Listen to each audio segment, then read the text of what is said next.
Karibu sana katika mwendelezo wa taarifa zetu kutoka maeneo mbalimbali, hususan ndani lakini pia nje ya mipaka Tanzania. Leo Novemba 27 mwaka 2025, moja ya stori kubwa ambazo tunazo ni kuhusiana na taarifa ya kifo cha aliyekuwa mwanafunzi wa UDOM kwa mwaka wa pili, Saidi Kabuga, aliyefariki dunia baada ya kutumbukia katika kisima cha maji eneo la Chuo Kikuu cha Dodoma UDOM.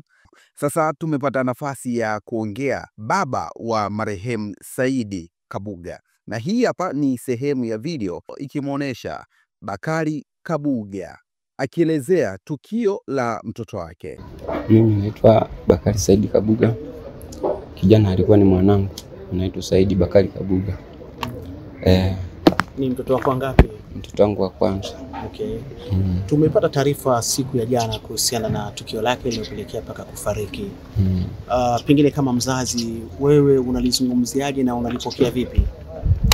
Linaumiza sana. Kwa sababu hata taarifa zinazotolewa sio zenyewe. Umeona? Kwa hiyo mimi kama mzazi pamoja na wenzangu tunaumia sana. Okay. Umeona?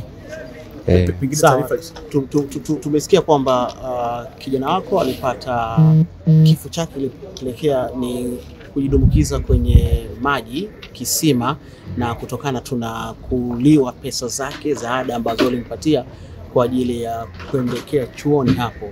Hebu tuambie kuhusiana na hilo. Yaani mimi sijampatia hela kama jinsi wanavyosema kwamba nimempatia milioni 1.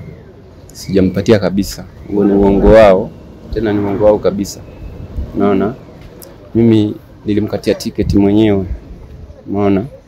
Nikampa na hela kidogo tu ya kutumia. Sawa? Basi nikamwambia, vipi swala la ada? Akaniambia, mzee, kule kuna laki 5 zipo. Unaona? Mimi nilichosema nikasema basi sawa, kama vipi ukishafika kule taongezea. Kwa baada ya hapo sasa alipofika huku ndio hizo taarifa zikawa zimezagaa za design hii, wakati sio taarifa za kweli. Sababu kubwa namna ilivyokuwa ni kweli, kwa sababu yeye alifanya mtihani wa awali, si ndio? Akafanya tena mwingine kwa niaba, yani achukue kule aje aongezee pale ili maksi zake ziwe sawa, lakini akakataliwa. Wakakanseli kabisa. Sasa sijui kitaalamu ni nini, wakafuta kabisa. Unaona? Basi nafikiri ilikuwa ni wakati wenzake wanafanya mitihani. Yeye alikuwa wapi? Wakati wanafanya mitihani Nesa alikuwa yupo shuleni huko. Kwa sababu alijaribu kuomba kama mara 2 mara 3, yule mwalimu akamkatalia. Na hajawasiliana naye kama mzazi kuuliza kwamba baba, au kukwambia baba, bwana wamenizuia nisifanye mtihani, alikujulisha? Yaani alikuwa baada ya kuja sasa nyumbani kule ndio akawa ametueleza kwamba bana, mimi kule sitakiwi kurudi tena kwa sababu ya somo, kuna somo fulani. Yeye alisema kuna somo fulani la mwalimu fulani mimi sikufanikiwa kulifanya kwa sababu nilipatwa na shida. Alikuja kweli kule mkono ulikuwa yani hauko vizuri. Unaona? Akawa amesema hivyo. Unaona?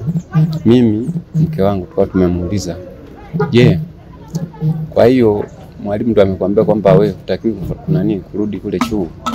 Akasema huyo si asema mkuu wa nini, unajua mimi sio mtaalamu sana, sijasoma. Unaona? Bana. Basi mimi nikasema hamna sheria ya namna hiyo. Ina maana hata kama ni chuo kuna utaratibu, mtu anaweza akarudi chuo akawa anaendelea na masomo mengine kwa sababu bado anaendelea na lile somo aliloacha akalifanya. Unaona? Kwa mimi sasa, mtazamo wangu mfupi, ndio nilikuwa namwambia hivyo. Tukajitahidi kumbembeleza sana ili atupe namba ya huyo mwalimu. Akawa namba hajatupa. Unaona? Kwa mwisho wa siku ndio hivyo tena. Meneja mahusiano wa UDOM Rose Mdeme amesema kuwa taarifa za kushindwa kufikia alama zilizotakiwa hata kupelekea kufeli moja ya somo ndio amezisikia. Hata hivyo, Rose amesema kuwa mambo yatazungumzwa na polisi watakapokamilisha uchunguzi wao. Hivyo kwa sasa chuo hakiwezi kuzungumza jambo lolote kuhusiana na swala hilo. Kamanda wa polisi mkoa wa Dodoma, Gerus Hera, amesema kuwa mpaka sasa polisi hawawezi kusema kuwa kifo hicho kilitokana na kitu gani, kwani bado wanafanya uchunguzi. Hii ni Mwananchi Digital, endelea kutufuatilia kupitia platform zetu mbalimbali ili uweze kufahamu mengi yanayojiri ndani lakini pia nje ya mipaka Tanzania. Tafadhali baki nasi.